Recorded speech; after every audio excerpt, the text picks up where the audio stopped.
انتہائی مختصر وقت میں آج آپ کی ضامت کو تمام کروں گا۔ 9 محرم کا دن اور 10 محرم کا دن آل رسول پہ بہت بھاری دن ہے۔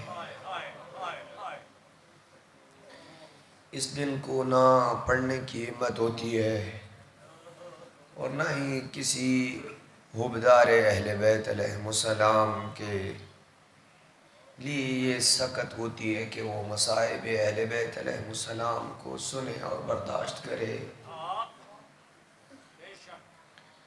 لیکن 9 محرم کا دن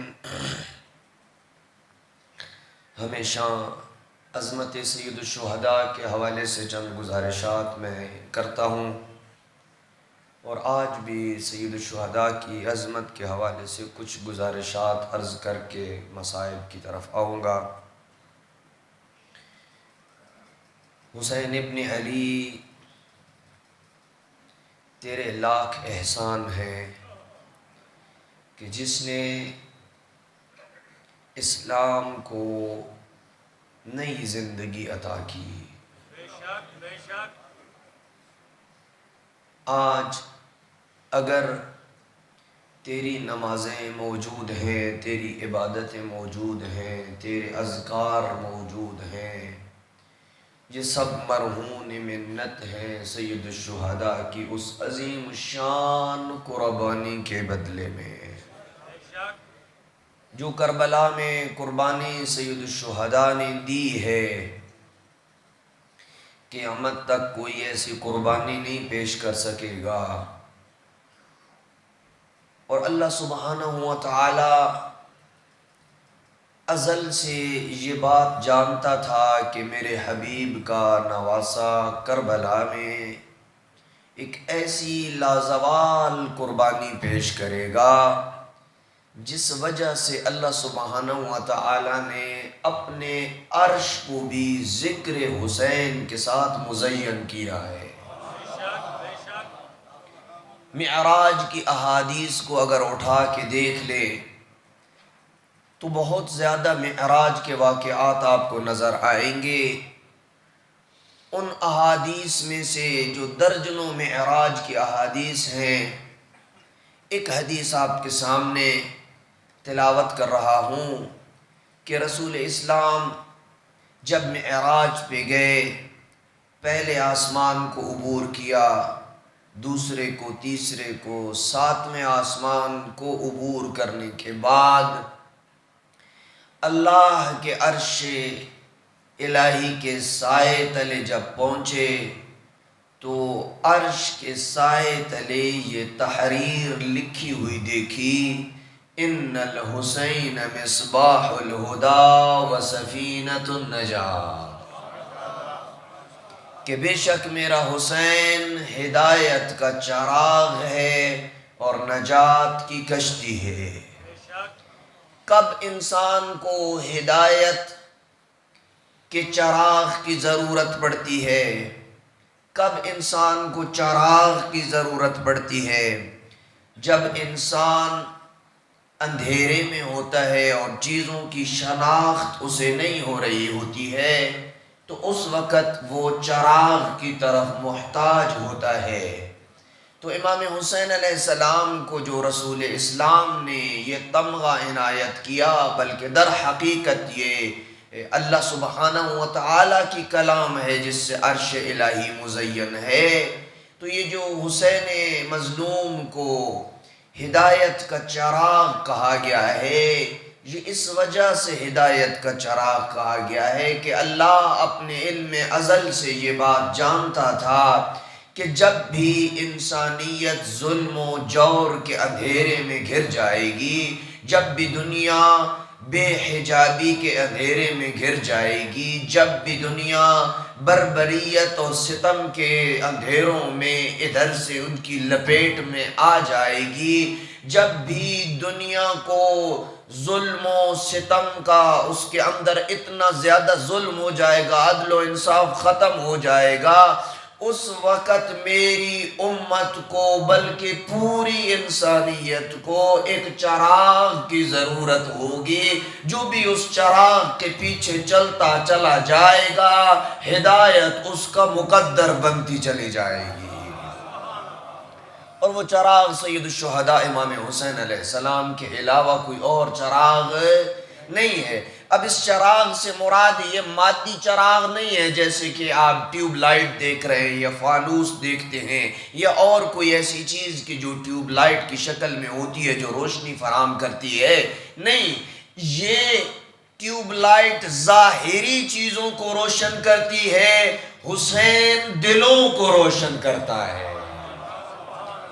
حسین ابن علی ایسا چراغ ہے کہ جو دلوں کو روشن کرتا ہے، اور یہ چراغ تبھی انسان کے دل کو روشن کرتا ہے کہ جب انسان سید الشہداء کی بتائی ہوئی تعلیمات پہ عمل کرے، سید الشہداء کی پاکیزہ سیرت کے اوپر عمل کرے، سید الشہداء کے ان خطبوں کو پڑھے جو غریب کربلا نے میدان کربلا میں دیے ہیں، ان رستے کی منازل میں جگہ جگہ رک کے سید الشہداء نے جو کربلا میں آنے کے اپنے اہداف بیان کیے ہیں، ان اہداف کو پڑھے، مکہ کے اندر امام علیہ السلام کی جو ملاقاتیں ہیں، امام علیہ السلام نے ان ملاقاتوں کے اندر جو اپنے اہداف کو بیان کیا ہے، ان اہداف کو جب کوئی بھی عزادار مجلس سے آ کے سیکھے گا، پڑھے گا، اپنی زندگی میں اسے اپنا ہدف بنا لے گا اور ہر ظالم کے سامنے ایسے ڈٹ جائے گا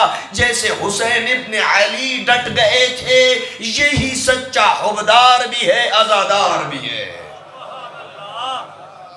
توجہ ہے میری طرف یا نہیں؟ یہی سچا حبدار بھی ہے اور یہی سچا عزادار بھی ہے۔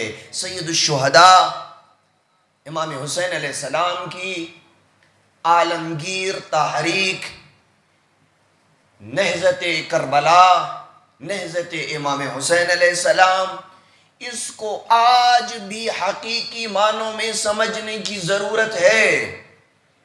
میں ایک لفظ کہنے لگا ہوں، ناراض مت ہوئیے گا، بہت ساری ایسی چیزیں ہیں، بلکہ اگر مبالغہ نہ کروں، مبالغہ نہیں ہوگا، بلکہ جو اہل علم بیٹھے ہیں یا آپ اہل علم سے جا کے پوچھ لیجئے گا کہ یہ بات مبالغہ ہے یا حقیقت پہ مبنی ہے، 80% سے زیادہ ایسی کربلا کی معلومات اب بھی ہم تک نہیں پہنچی ہے، جو پہنچا ہے وہ اور کربلا ہے، جو بپا ہوا ہے وہ اور کربلا ہے۔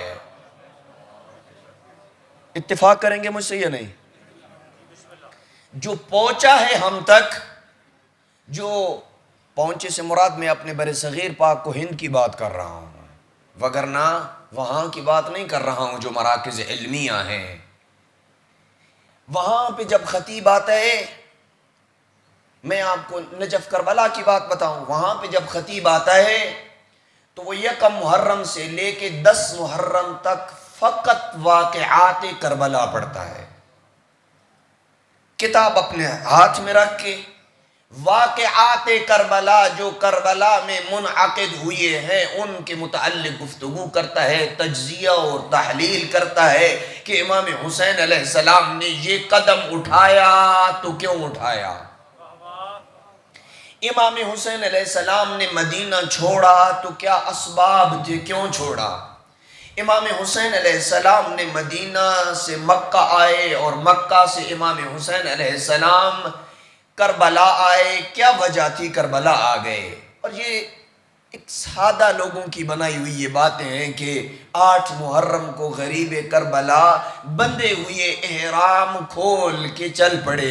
بھائی مت کر توہین امام حسین علیہ السلام، جب مجھ جیسا ایک دین کا ادنا سا طالب علم یہ جانتا ہے کہ احرام جب بندہ باندھ لیتا ہے تو پھر اس سے نکلنے کا ایک پراپر طریقہ ہوتا ہے، یوں نہیں کہ تم احرام کے کپڑے اتار کے پھر مرضی سے جدھر تیرا دل آئے چلا جا۔ جب مجھ جیسا ناقص العقل اور عام طالب علم یہ نہیں کرتا ہے تو بانی شریعت کا نواسہ کیسے یہ کر سکتا ہے؟ ایسے ہے یا نہیں؟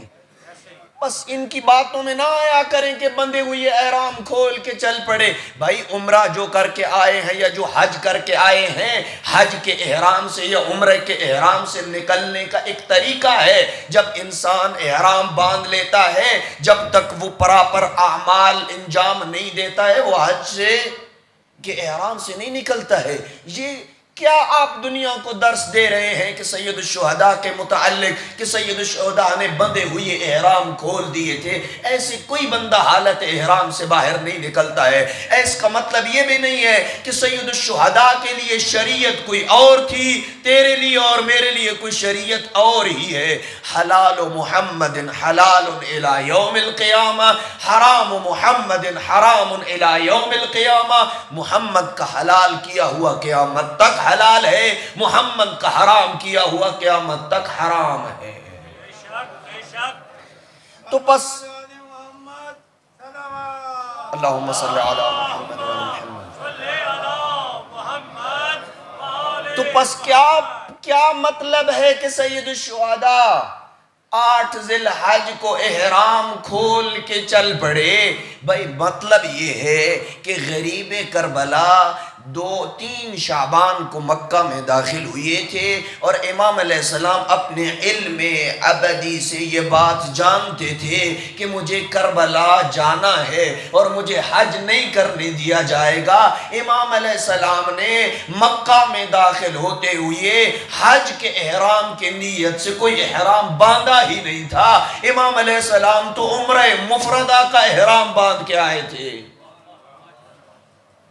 یہ جو تحقیقات ہیں یہ کب آپ تک پہنچیں گی؟ کب یہ ممبر گونگا ممبر بن کے رہے گا؟ اور حسین ابن علی کی کربلا کی باریکیاں کب بیان ہوں گی؟ اگر آپ لوگ ہی سننے کے اوپر آمادہ نہ ہوئے، اگر آپ ہی لوگ ہمیں مجبور کرتے رہے کہ پرانی گھسی ہوئی باتیں دوبارہ تکرار کرتے رہے تاکہ آپ خوش ہوتے رہے، واہ واہ ہوتی رہے، یہی سلسلہ صدیوں سے جیسے چلتا رہے، نہ میں کربلا کو سمجھ سکوں گا نہ میں حسین کو سمجھ سکوں گا. توجہ ہے یا نہیں ہے؟ کربلا سمجھنے کی ضرورت ہے. امام حسین علیہ السلام، یہ امام حسین علیہ السلام کا ایک ایک قدم، ایک فعل حکمت سے خالی نہیں تھا. آج کون سی محرم ہے؟ 9 محرم کے. آپ پڑھتے ہیں سنتے بھی ہیں، اس 9 کو روز تاسوعہ کہا جاتا ہے. عربی میں روز یوم التاسوعہ، 9 کا دن. آپ پڑھتے ہیں نا کہ آج کے دن عصر کے وقت پسرے سعد نے یا عصر کے بعد ہی اس نے حملے کا ارادہ کر لیا تھا، اور غریب کربلا نے ایک رات کی مہلت مانگی تھی کہ ایک رات کی ہمیں مہلت دے دیں، ہم اپنے رب سے راز و نیاز کی باتیں کر لیں، کل صبح ہم انشاءاللہ جنگ کے لیے آمادہ ہوں گے. ظاہری سبب تو یہی تھا کہ امام حسین علیہ السلام نے عبادت کے لیے یہ شب مانگی تھی، لیکن اس کے پیچھے جو محققین نے فلسفہ لکھا ہے کہ امام حسین علیہ السلام نے رات کے وقت جنگ کیوں نہیں کی، واقع کربلا رات کو کیوں نہیں ہوا، دن کے وقت کیوں ہوا ہے؟ اس لیے کہ امام حسین علیہ السلام اپنی نگاہ امامت و نگاہ بصیرت سے یہ بات جانتے تھے کہ یہ میڈیا کا دور نہیں ہے. رات کے وقت اگر جنگ ہوئی، رات کے وقت یہ ہمیں قتل کر دیں گے، ہمارا خون یہی رات کے وقت دب جائے گا، اور میں نہیں چاہتا کہ میرا انقلاب رات کے وقت دب جائے. کل جب سورج نکلے گا اور میں قربانیاں پیش کروں گا تو پھر امت تک کوئی یزیدی بھی آ کے میری قربانی کے اوپر پردہ نہ ڈال سکے گا. یہی وہ فلسفہ ہے کہ جس کی وجہ سے امام حسین علیہ السلام نے اس جنگ کو مؤخر کیا. ظاہری دلیل یہ بنائی کہ میں اپنے رب کی عبادت کرنا چاہتا ہوں، لیکن حقیقت میں فلسفہ جو پوشیدہ تھا وہ پوشیدہ فلسفہ یہ تھا کہ امام حسین علیہ السلام چاہتے تھے کہ میں دن کے اجالے میں جنگ کروں تاکہ سب کو یہ پتہ چل سکے کہ کربلا ہو چکی ہے، میں مارا گیا ہوں اور ظلم و ستم سے مارا گیا ہوں.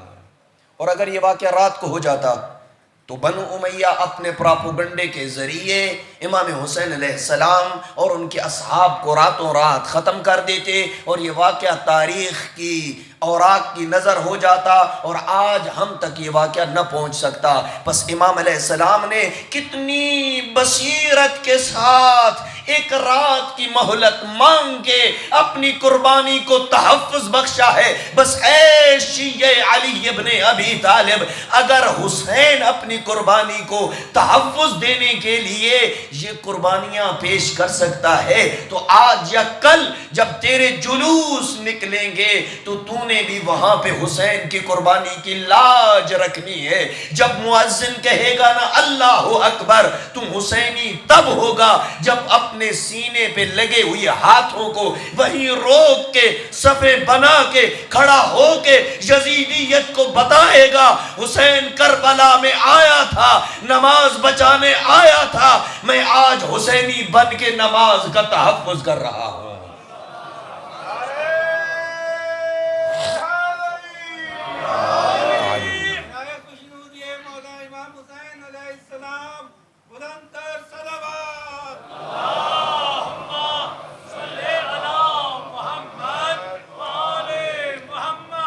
ضرور نکال جلوس، ضرور کر ماتم، ضرور تعزیہ پیش کر، ضرور پرسہ دے، ضرور سبیلے لگا، اس لیے کہ تیرے ان جلوسوں نے، تیرے ان ماتم نے، تیرے ان عزاداری کے جلوسوں نے، تعزیہ نے، علم نے ہی یہ ثابت کیا ہے کہ وہ یزید کہ جو 58 سے زیادہ ممالک سے اپنی بیعت لے چکا تھا، اور اس وقت جگہ جگہ پہ یزید کو زندہ باد کہا جاتا رہا، لیکن واقع کربلا کے بعد کچھ ایسا ہوا کہ وہی یزید جو زندہ باد کے نعرے لگ رہے تھے، جب حسین کی عزاداری ہوئی، جب تیرا ماتم ہوا، جب تیرے جلوس نکلے، تو نے بتا دیا وہ جس کو 58 ممالک زندہ باد کہہ رہے تھے وہ آج بھی مردہ باد ہے، قیامت تک مردہ باد رہے گا۔ یہ تیرے جلوسوں کا کارنامہ ہے، تیرے جلوسوں نے یہ ثابت کیا ہے کہ وہ نجس ہے، وہ پلید ہے، لیکن اتنا کافی نہیں ہے کہ کوئی انسان یزید کو تو مردباد ثابت کر دے لیکن اس کے کردار سے حسینیت چھلک نہ رہی ہو۔ بس فقط اتنا کافی نہیں ہے، توجہ کیجئے گا اس جملے کو دوبارہ دہرا رہا ہوں، بس یزید اور یزیدیت کو مردباد حقیقت میں تب ہی آپ کر سکتے ہیں کہ جب امام حسین علیہ السلام کی سیرت کو نافذ کریں گے اپنے اوپر، اپنی اولاد کے اوپر، اپنے اہل و عیال کے اوپر اور اپنے معاشرے کے اوپر، اور یہ تبھی ممکن ہو سکتا ہے جب ہم نے حقیقی معنوں میں روٹین سے ہٹ کے کربلا کو سمجھنے کی کوشش کی۔ کربلا کو واقعاً سمجھنے کی بہت زیادہ ابھی ضرورت موجود ہے۔ عربی میں، فارسی میں اتنے بڑے بڑے انسائکلوپیڈیا لکھے جا رہے ہیں امام علیہ السلام کے کربلا کے اوپر، یہ کیوں کام کیا ہے، یہ کیوں نہیں کیا، ایسے کیوں کیا ہے، ایسے کیوں نہیں کیا ہے، امام علیہ السلام کے اس کلام کا مطلب کیا ہے، کیا تحقیقات ہو رہی ہیں آج ہمارے پاکستان کے اندر یا ہمارے دیگر جو پڑوسی ممالک ہیں، انڈیا کے اندر، یہاں بر صغیر پاک و ہند کی اردو لیول طبقے کی بات کر رہا ہوں، کیا تحقیقات ہو رہی ہیں، کیا سرچ ہو رہی ہے، وہی پرانی کربلا جس میں پرانی باتیں کہ جو ہمارے آباء و اجداد کے ذریعے ہم تک پہنچی ہیں، جو سوائے خرافات کے کوئی اور چیز نہیں ہے، جس کو ہم کربلا مان بیٹھے ہیں، یہ کربلا نہیں ہے۔ کربلا وہ ہے کہ جو حسین ابن علی نے اپنے خون سے بپا کی ہے۔ وہ کربلا کدھر ہے؟ وہ کیوں نہیں یہاں منبر سے بیان ہوتی؟ وہ کیوں، وہ کب بیان ہوگی مجھے معلوم نہیں ہے اس بات کا، اور اس میں معاف کیجئے گا، اس میں اگر میں قصوروار ہوں تو برابر کے آپ بھی قصوروار ہیں، اس لیے کہ آپ پڑھنے والا ایسا بلاتے ہیں جو آپ کی منشا کے مطابق گفتگو کرے اور ایسی گفتگو کرے کہ جو آپ کو خوش کر کے چلا جائے، 1 گھنٹہ آپ کا وقت لے کے چلا جائے، لیکن یہ نہ بتائے کہ علی اکبر کے بابا نے کربلا کے میدان میں قربانی دی تھی تو کیوں دی تھی؟ پریشان تو نہیں ہو گئے؟ اس وجہ سے میرے دوست، میرے بزرگ، ضرورت اس امر کی ہے۔ صحیح ہے کہ فضائل بھی بیان ہونے چاہیے، ہم نے بیان کیے ہیں، آپ نے سنے ہیں، نعرے بھی لگے ہیں، لیکن کبھی آپ نے آ کے مجھے کہا ہے کہ آغا صاحب آئندہ محرم میں یا آنے والے محرم میں آپ نے فقط واقعات کربلا کے اوپر گفتگو کرنی ہے اور واقع کربلا کو بیان کرنا ہے اور اس کے جو پیچ و خم ہے اس کو سلجھانا ہے؟ وہ کربلا ہمیں بتائیں جو کتابوں کے اندر موجود ہے، جو سینہ بسینہ کربلا آ رہی ہے، وہ ہمیں نہیں چاہیے۔ ناراض ہو گئے ہیں؟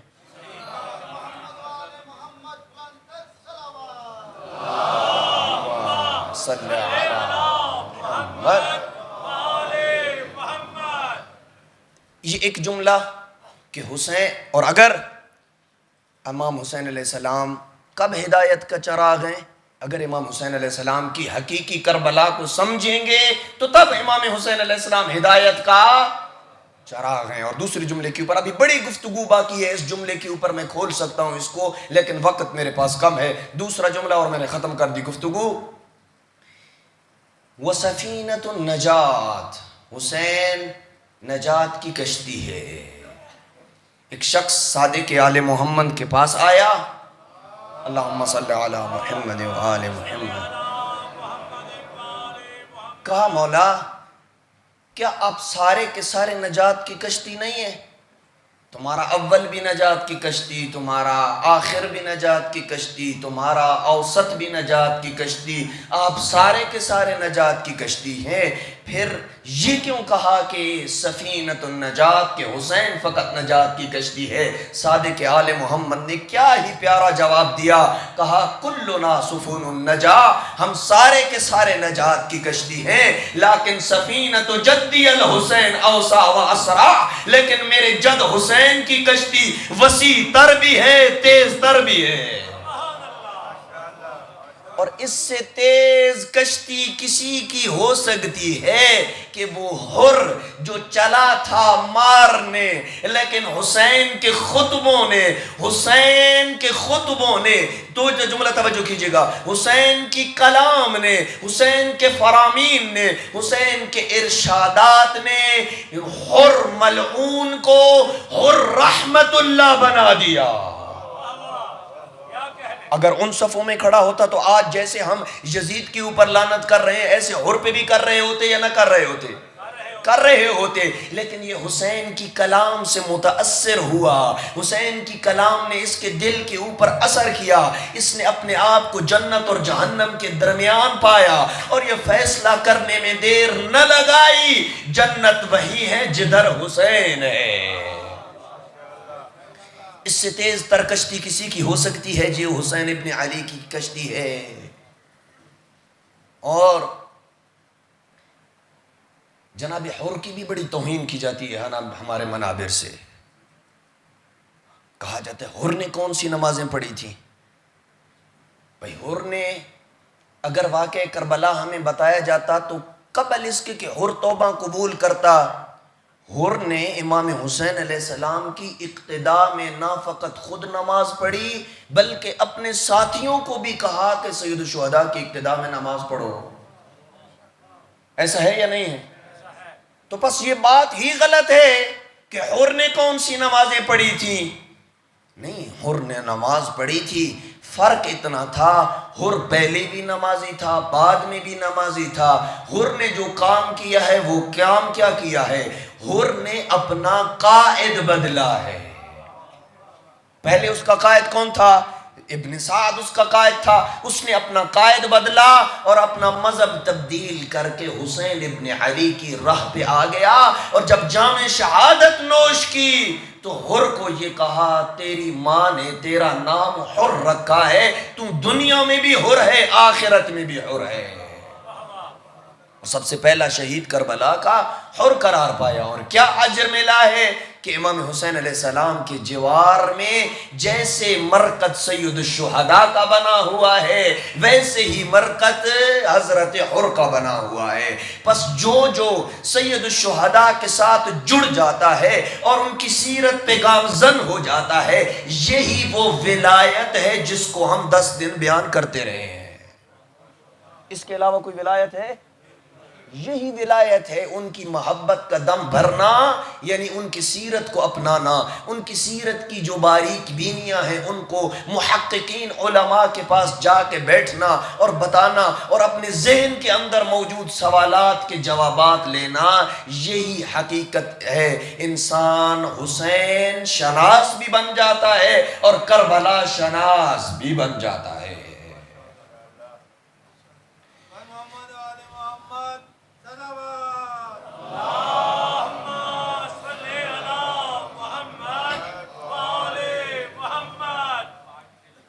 عزاداران مظلوم کربلا، 9 محرم کا دن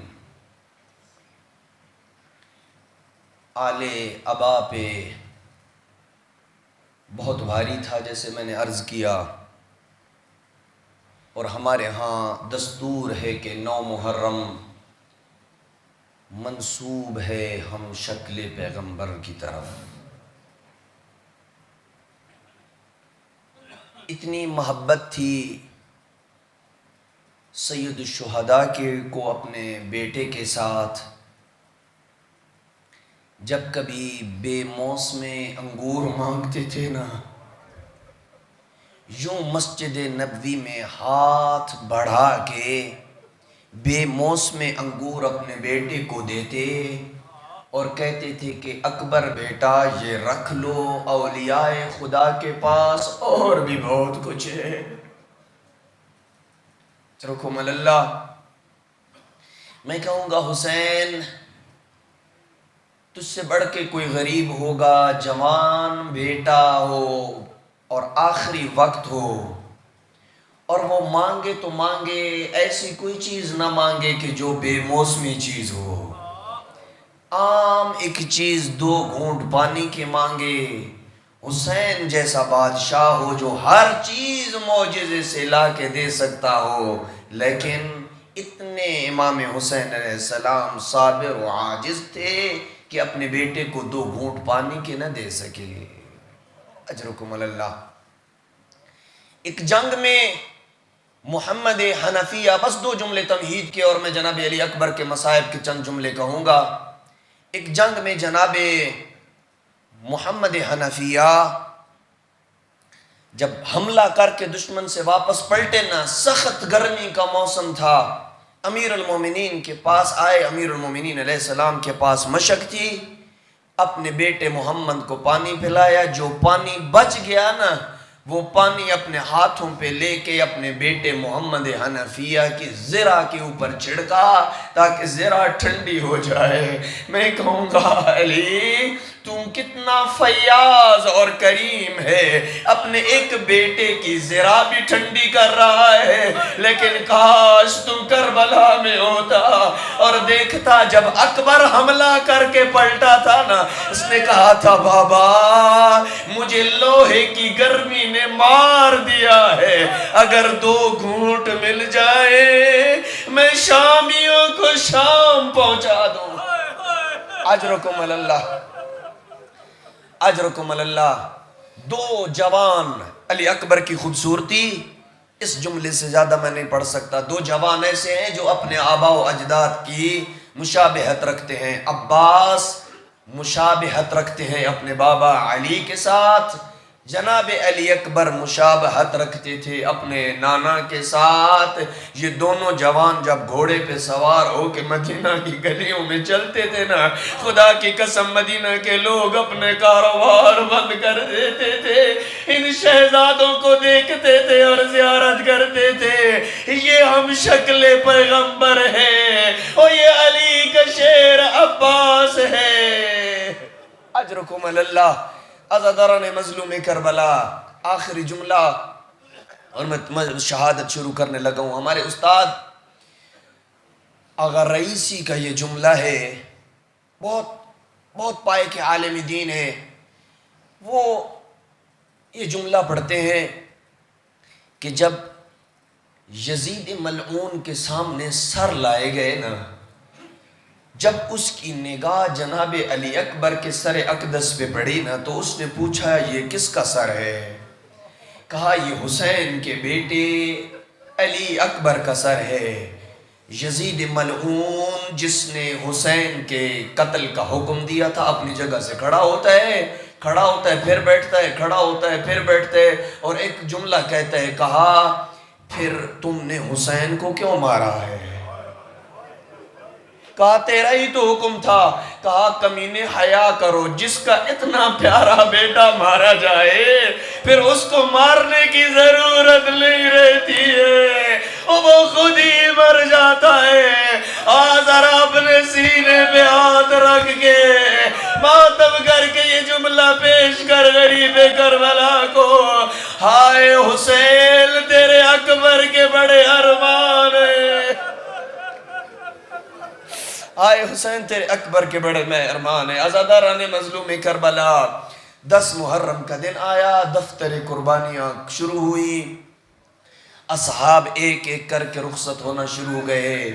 بنو ہاشم میں جو صحیح روایت یہ ہے کہ بنو ہاشم میں سب سے پہلا جوان علی اکبر ہے، جو جام شہادت نوش کرنے کے لیے بابا کے پاس آئے۔ تیرا جوان بیٹا ہو نہ سفر پہ جا رہا ہو اور تم سے دعائیں لینے کے لیے آتا ہے، آپ لاکھوں دعائیں اسے دیتے ہیں، بیٹا تم خیر سے جاؤ، سلامتی ہو، طول عمر نصیب ہو، آرام سے سفر کرنا، دھیان سے گاڑی چلانا، تیز رفتاری سے گاڑی مت چلانا۔ عزاداران مظلوم کربلا، تجھے اپنی جوان اولاد پیاری ہیں، حسین کو اپنی جوان اولاد پیاری نہیں تھی۔ جب آئے نا اذن کے لیے، غلط پڑھتے ہیں وہ لوگ جو اجازت نہیں دی تھی، نہیں جناب علی اکبر جوان تھے اور اجازت دی ہے جہاد کی، لیکن جملہ میں پڑھنے رہا ہوں، ضامن ہوں روایت کا، نظر الیہ آئسن منہ، سر سے لے کے پاؤں تک علی اکبر کو ایسے دیکھا جیسے مالی اپنے گلشن کو اجڑتا دیکھتا ہے۔ ہائے علی الاکبر، اور میرے ہم شکل پیغمبر بیٹے، اور تیرے بعد میری دنیا اندھیری ہے۔ اجرکم اللہ، اجرکم اللہ۔ آج کا دن مصائب پڑھنے کا نہیں ہے، میں نے فقط نقل کرنا ہے، رونا تیری اپنی قسمت ہے۔ عزاداران مظلوم کربلا، جناب علی اکبر کو تیار کیا ہے۔ پڑھ دوں جناب علی اکبر کی تیاری کا منظر۔ عزاداران مظلوم، علامہ شہرستانی نے جو جناب علی اکبر کی تیاری کا منظر لکھا ہے نا، میں وہ پڑھنے لگا ہوں۔ عزاداران مظلوم کربلا، امام حسین نے اپنے بیٹے کو بلایا، امامہ رسول کا باندھا، دستار رسول کی باندھی، قبا رسول کی پہنائی، ابا رسول کی پہنائی، رسول کی سواری پہ سوار کیا، چلتا پھرتا محمد بنا کے بیویوں کی طرف روانہ کیا۔ جا علی اکبر ذرا بیویوں کو الوداع کرے۔ جب علی اکبر اس حالت میں آئے نا، امامہ رسول کا ہے، دستار رسول کی ہے، زرہ رسول کی ہے، سواری رسول کی ہے، گھوڑے کے اندر داخل، خیمے کے اندر داخل جب گھوڑا ہوا نا، بیویوں نے علی اکبر کے گھوڑے کے ارد گرد حلقہ ڈالا، ساری بیویوں نے دعا کے لیے ہاتھ بلند کیے، یا علی الاکبر ارحم علی غربتنا، اکبر ہماری غربت پہ رحم کرو، وہ ہمیں کس کے حوالے کر کے جا رہے ہو؟ وہ ادھر کمینے ہیں ہمارے بھائی کے قاتل۔ اجرکم اللہ، اجرکم اللہ۔ عزاداران مظلوم کربلا، علامہ یار شاہ صاحب کا جملہ استاد محترم آغا محی الدین کاظم یہ پڑھا کرتے ہیں، اور علامہ یار شاہ صاحب بھی یہ جملہ پڑھا کرتے ہیں کہ 2 شہید ایسے ہیں کہ جن کو الوداع کرتے وقت بیویوں نے ماتم کیا ہے۔ ہر شہید گیا، اس کا لاشا آیا، بیویوں نے ماتم کیا، لیکن وحدہ لا شریک کی عزت کی قسم 2 شہید ایسے ہیں جب وہ خیموں سے الوداع ہو رہے تھے نا، بیویوں نے ماتم کیا۔ ایک خود غریب کربلا تھے، دوسرے جناب علی اکبر تھے۔ بیویوں نے جب جناب علی اکبر کو الوداع کیا، اتنا گریہ ہوا، اتنا ماتم ہوا، غریب کربلا کو خیمے میں آنا پڑا۔ او میری زینب تسلی رکھیے، او میری سکینہ تسلی کیجئے، اجرکم اللہ۔ ایک منزل اور بڑا، غریبوں کو پرسہ دینے میں شرم نہ کر، ایک دن کا فقط مہمان رہ گیا ہے اکبر کا بابا۔ عزاداران مظلوم کربلا حمید ابن مسلم کا بیان ہے، الوداع بڑا سخت ہے جناب علی اکبر کا الوداع۔ حمید ابن مسلم کہتا ہے میں دیکھ رہا تھا کافی دیر ہو گئی تھی جناب علی اکبر کو خیمے کے اندر گئے ہوئے، لیکن اکبر واپس نہیں آ رہے۔ اچانک جو دیکھا میں نے کہ ایک دفعہ پردہ اٹھتا ہے پھر گرا، اٹھا پھر گرا، 3 دفعہ پردہ اٹھا 3 دفعہ گرا۔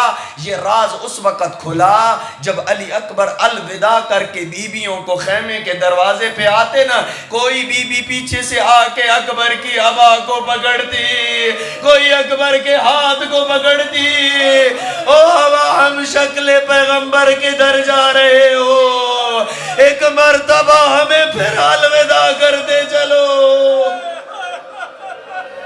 اجرکم اللہ۔ سب سے جو مشکل الوداع تھا نا، وہ امام حسین نے اپنے بیٹے کو الوداع کیا ہے۔ عزاداران مظلوم کربلا، کسی غریب نے کسی شہید کو الوداع کرتے وقت یوں دعا نہیں کی ہے جیسے اکبر کو الوداع کرتے وقت دعا کی ہے۔ روایت کہتی ہے اپنی ریش کے نیچے یوں دونوں ہاتھ رکھے اور ایک جملہ پڑھا، اللہم اللہم اے میرے اللہ، قد برز الیک غلام، اے اللہ اب اس قوم کی طرف ایک ایسا جوان جا رہا ہے کہ جو تیرے نبی کے ساتھ بڑا پیارا تھا، تیرے نبی کے ساتھ ہم شکل اور مشابہت رکھ رہا تھا۔ جب ہمیں کبھی اپنے نانا کی زیارت کا شوق ہوتا، ہم علی اکبر کی زیارت کا شرف حاصل کر لیتے تھے۔ الوداع کیا، علی اکبر کا گھوڑا چند قدم چلا، پیچھے سے چلنے کی آواز آئی۔ علی اکبر کے خیال میں آیا کوئی رہ گیا ہو شاید الوداع کرنے میں جسے میں نے الوداع نہ کیا ہو۔ جب مڑ کے پیچھے دیکھا نا، بابا حسین سواری کے ساتھ دوڑ رہے ہیں۔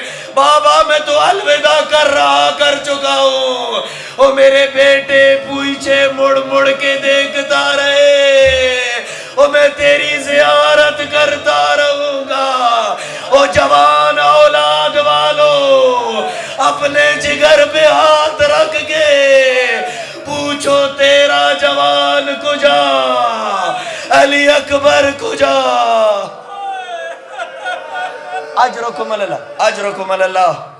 غم شبیر کے علاوہ اللہ تمہیں کوئی اور غم نہ دے۔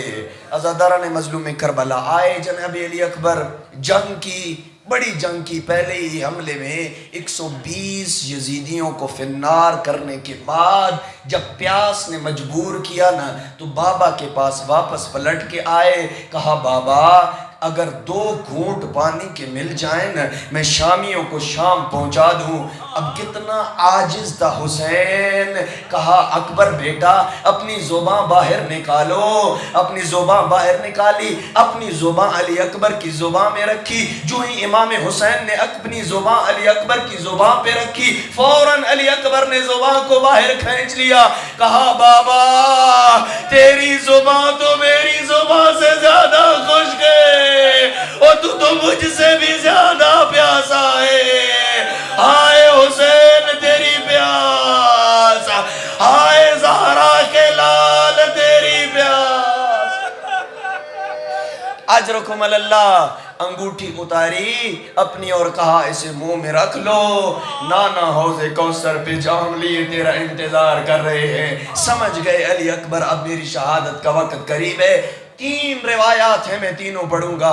عزاداران مظلوم کربلا، جب علی اکبر آئے نا، ایک کمینے نے آگے بڑھ کے جناب علی اکبر کے پہلو پہ نیزہ مارا، ایک کمینے نے آ کے علی اکبر کے سر اقدس پہ گرز مارا، ایک کمینے نے جناب علی اکبر کے گلے پہ تیر مارا۔ عزاداروں جب تینوں زخم لگے ہوئے ہوں نا جس جوان کو، اس جوان نے منظر کیا بنایا ہے گھوڑے کی زین کے اوپر۔ جو بھی شہید گرا ہے نا، جس کو بھی زخم لگا ہے، وہ گھوڑے کی زین سے زمین پہ آیا ہے۔ اکبر کو گرز عباس کو گرز لگا وہ گھوڑے کی زین سے زمین پہ آئے، قاسم کو گرز لگا وہ گھوڑے کی زین سے زمین پہ آئے، ہر شہید کو جب زخم لگا وہ گھوڑے کی زین سے زمین پہ آئے۔ لیکن اکبر نے ایسا نہیں کیا، جانتا تھا، علی اکبر جانتا تھا میرے بابا کے لیے میری لاش اٹھانا کتنا مشکل ہوگی۔ علی اکبر نے کیا کیا، اپنی دونوں باہیں گھوڑے کی گردن میں ڈالی، چاروں طرف سے تیر آ رہے تھے، ایک تیر گھوڑے کی آنکھ پہ لکھا، گھوڑا حیوان تھا، وہ دشمن کی صفوں میں داخل ہو گیا۔ اب پڑھنے کی اجازت دے دیجئے، روایت کہتی ہے فَقَطَّعُوهُ بِالسُّيُوفِ عِرْبًا عِرْبًا، ہم شکل پیغمبر زین ذوالجلال پہ ٹکڑے ٹکڑے ہو گیا، تلواریں چلی، ہم شکل پیغمبر گھوڑے کی زین پہ پامال ہو گیا۔ اجرکم اللہ، اجرکم اللہ، غم شبیر کے علاوہ کوئی اور غم نہ ملے۔ ازادار ایک منزل اور بڑھاؤ، ایک منزل اور بڑھاؤ۔ ہر شہید جو بھی گرا نا، اس نے ندا دی امام کو، اپنے چچا کو، اپنے بھائی کو۔ امام میں اتنی ہمت اور طاقت تھی، میں نے کل بھی جناب عباس اور جناب قاسم کے مصائب میں پڑھا تھا، اتنی ہمت اور طاقت تھی، دوڑ کے گئے، لاشے پہ پہنچے، دشمن کے ساتھ جنگ بھی کی، لیکن وحدہ لا شریک کی عزت کی قسم، جب اکبر نے کہا نا یا ابتا ادرکنی، اے بابا میری مدد کو پہنچ، غریب کربلا کے لیے دوڑ کے جانا تو دور کی بات، غریب کربلا کے لیے جنگ کرنا تو دور کی بات، آنکھوں کے سامنے اندھیرا چھا گیا، کبھی ادھر ہاتھ مارتے یا علی الاکبر، او میرے اکبر کدھر گرے ہو، او مجھے آواز دو، او میں تیری آواز پہ پہنچوں گا، میں تیری آواز پہ پہنچوں گا۔ ختم ہو گئی مجلس۔ اگلے سال اللہ جانے کون جوان ہم شکل پیغمبر پہ روئے گا۔ ریاض القدس والا لکھتا ہے کیا علی اکبر کے لاشے پہ حسین پہنچے یا نہ پہنچے؟ ہاں پہنچے، لیکن کیسے پہنچے؟ اب خیال منظر میری طرف دیکھنا، وہاں ہے علی اکبر کا لاشا، یہاں پہ امام حسین ہے، اٹھتے ہیں پھر گر جاتے ہیں، اٹھتے ہیں پھر گر جاتے ہیں۔ ایک وقت ایسا آیا، دعا کیا کرو کسی شہید یا جوان کے لاشے پہ پہلے اس کا باپ نہ جائے۔ عزاداران مظلوم کربلا، ہائے اکبر تیری جوانی، ابا اکبر کے لاشے پہ کیسے پہنچے؟ ریاض القدس والا لکھتا ہے جیسے چھوٹا بچہ کونیوں کے بل چلتا ہے، ایسے لاشے اکبر پہ پہنچے۔ وضع خدہ علی خدہ، اپنا رخسارہ اکبر کے رخسارے پہ رکھ کے گریہ کر کے ایک بیان کیا، علی الدنیا بعدک العفا، او میرے بیٹے تیرے بعد میری دنیا اندھیری ہے، ہم شکل پیغمبر الوداع، اب نانا کی بارگاہ میں ملیں گے۔